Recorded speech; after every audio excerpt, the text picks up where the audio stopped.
Welcome back to Legion Builds, where we help you bring your favorite characters into games of Dungeons & Dragons. If you like this video, please like and subscribe to our channel and check out our Patreon. Vote in weekly polls to help us decide video releases and receive character sheets of our builds. Today we're going to be building a slasher that no one can be afraid of. It's Naughty Bear.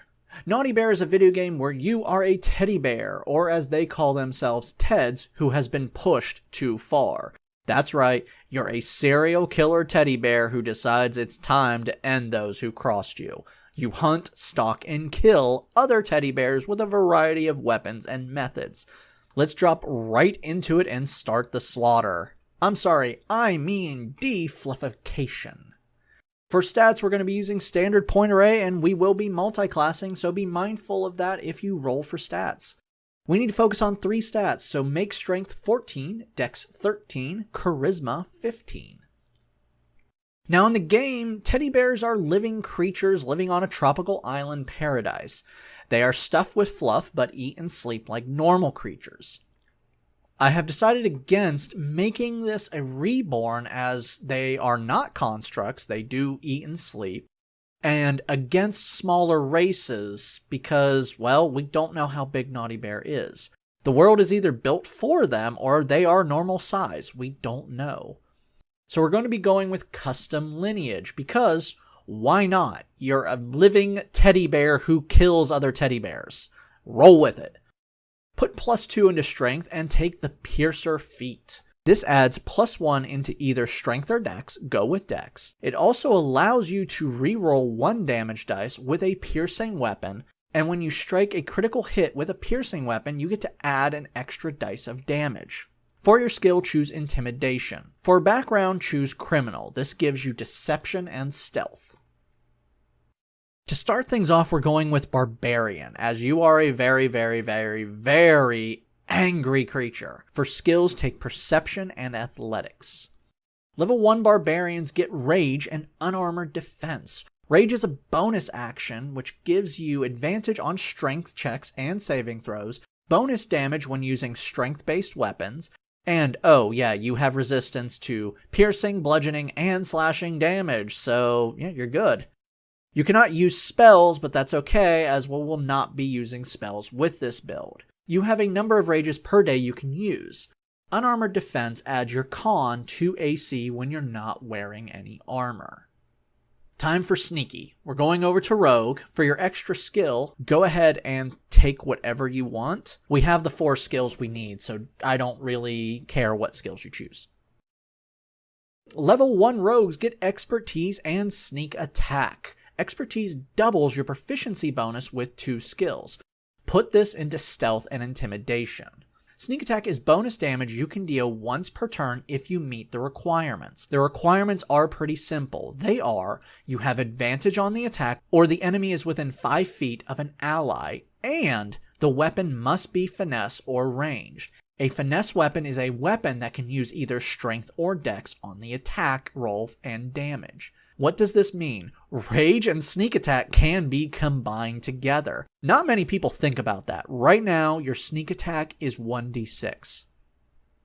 Level 2 Rogues get Cunning Action. This makes Dash, Disengage, and Hide a bonus action.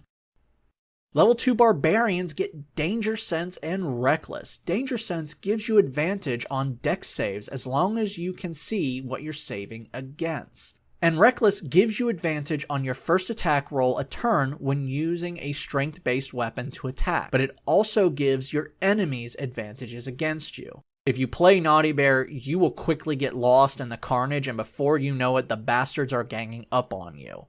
But now, with Reckless, you'll be able to use Sneak Attack more frequently. Now we're done with Barbarian. Normally, I don't like taking a couple levels in a class, but from here on, Rogue is the only class we will need.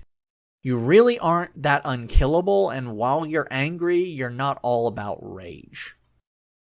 Level 3 Rogues gain their Roguish archetype, and we're gonna go with Assassin. Assassin gives you proficiency in both Disguise Kit and Poisoner's Kit. It also gives you Assassinate. This gives you advantage on attack rolls when you attack a creature that hasn't taken its turn yet in the first round of combat. And you also crit on a creature that is surprised. Your sneak attack damage is now 2d6. Level 4 rogues get their first ability score improvement. Put that into Dex for better stealth and AC. Level 5 rogues get Uncanny Dodge. When you take damage from an attack you can see, you can use your reaction to halve your damage. Your sneak attack is now 3d6. Level 6 rogues get 2 more expertise skills. Put these into Perception and Deception. Trust me, it's gonna make sense soon. Level 7 rogues get Evasion. Evasion improves your dex saves. When you succeed, you will take no damage and half on a failure. Sneak attack is now 4d6.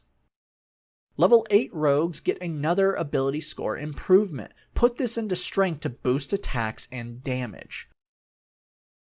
Level 9 rogues with the Assassin subclass get Infiltration Expertise. Now, from here on, this is where a lot of people start hating this subclass. And you know what? I can tell you they're wrong. I can see why they think this, but they're wrong. This is a great subclass. Infiltration Expertise allows you to craft false identities for yourself that are almost impossible for people to see through. Now, this takes 25 gold and 7 days to do, but it's worth it. The best tactic in the video game Naughty Bear is wearing a disguise. By creating false identities, you'll be able to sow chaos and turn people against one another. Become a city guard and make people think the city guards are the enemies. Become a visiting businessman, part of a merchant guild, and make others believe the merchant guild is attempting to destroy not only businesses, but the whole city. Sneak attack is now 5d6. Level 10 rogues get another ability score improvement. Bump up your charisma to start terrorizing people and be better at disguising yourself. Level 11 rogues get reliable talent, and now on any skill check you do with a skill you have proficiency in, you can never roll lower than a 10.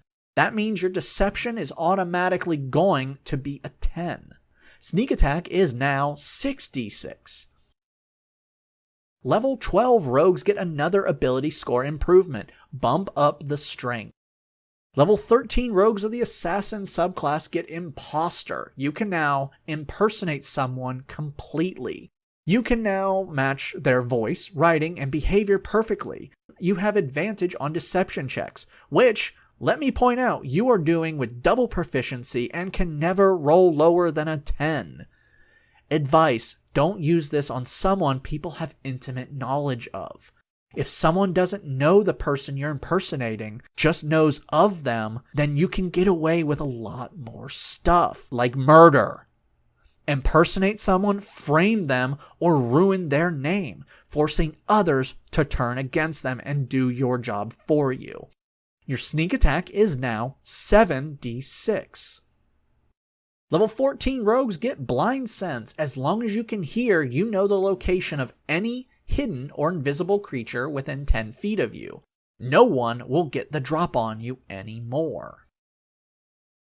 Level 15 rogues get Slippery Mind. You are now proficient in wisdom saves. Congratulations! Your sneak attack is now 8d6. Level 16 rogues get our final ability score improvement. Put that into Charisma for better deception or into Strength to cap it off. I personally say Charisma, but I'm a lover of the long game. I'm the one who messes with minds. Level 17 rogues of the Assassin subclass get Death Strike. When you hit a creature that is surprised, they must make a con save with a DC that is 8 plus your dex modifier plus your proficiency bonus. If they fail, double damage. Now, because you're an Assassinate ability, if they are surprised, it's a critical hit with a sneak attack. Oh, and your sneak attack is now 9d6. If you're adding poison to the weapon and are raging, it's gonna hurt a lot. Level 18 rogues is where we will be ending this, and you get Elusive. No attack roll can have advantage against you as long as you aren't incapacitated. Oh look, Reckless just got a hell of a lot better. You will always be at advantage and can never have advantage against you. Time to look at this build. With Reckless and Elusive, you will now be sneak attack every turn with +4 plus 9d6 to attack if you don't crit or raging. You only have 2 uses of rage and are only adding +2 to damage. Also, you don't have the best con save, and your AC with unarmored defense is low. Studded leather is better, but if you're in disguise and you can't wear armor, it's better than nothing.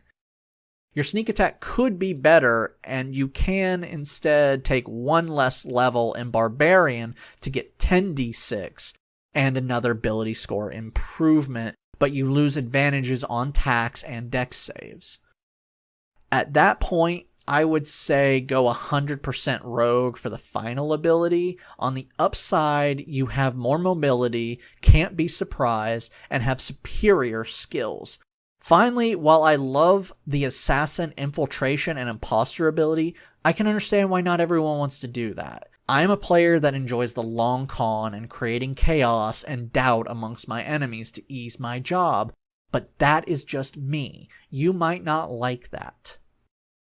This is a build that utilizes fear, misdirection, and stealth to control your enemies and unleash devastating attacks.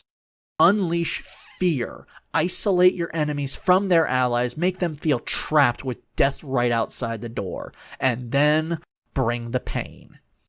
Thank you for joining us, and remember to leave a like and subscribe. We release a new video every Monday, and over on Patreon we have weekly polls to decide our next upcoming builds.